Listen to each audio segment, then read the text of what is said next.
Social service সবসময় মানুষের কাছে থেকেছে, পাশে থেকেছে।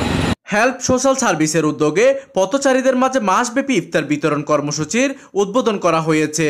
পহেলা রমজান চট্টগ্রাম নগরী আকবরশাহ থানাধীন উত্তর কাট্টুলী নুরুল হক চৌধুরী প্রাথমিক বিদ্যালয়ের সামনে স্বেচ্ছাসেবী সংগঠন হেল্প সোশ্যাল সার্ভিসের উদ্যোগে পথচারী ও সুবিধা বঞ্চিতদের মাঝে মাসব্যাপী ইফতার বিতরণ কর্মসূচির উদ্বোধন করা হয়।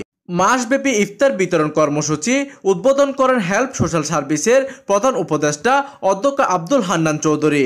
এতে বিশেষ মেহমান হিসেবে বক্তব্য রাখেন ডিজিসল গ্লোবাল লিমিটেডের পরিচালক ইঞ্জিনিয়ার সাইফুর রহমান। সংগঠন ও অন্যান্য উপদেষ্টাদের মধ্যে বক্তব্য রাখেন মানবিক ডাক্তার মোহাম্মদ শাহাদাত হোসেন ও মোহাম্মদ রেজাউল করিম সহ প্রমুখ। এই ধরনের সেবা কার্যক্রমে সকলকে অংশগ্রহণের আহ্বান জানান। তারা বলেন, রমজান মাস হলো সিয়াম সাধনার মাস। এই মাসে ইবাদতের পাশাপাশি সকলকে আত্মমানবতার সেবায় আত্মনিয়োগ করে আল্লাহর সন্তুষ্টি অর্জনের চেষ্টা করতে হবে বলেও বক্তারা জানান। আলহামদুলিল্লাহ, এখন সুযোগ এসেছে মানুষের কাছে থাকার, মানুষের পাশে থাকার।